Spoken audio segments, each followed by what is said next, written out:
ja sünkroonspinn.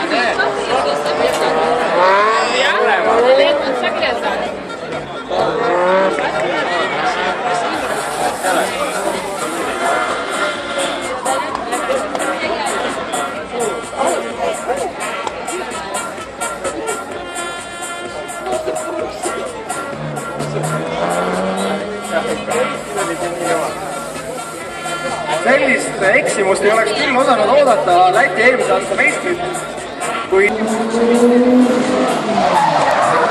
Paali peab tegema nüüd lihtsalt kindla peale seeru. Mitte vastavalt räägida kolmasõitvast Läti meistrist. Tulebki toomana väga kindla joonega. Ergis oli isegi alguses natukene liiga kaugel ja ei suuda ka lõpus midagi erilist näidata.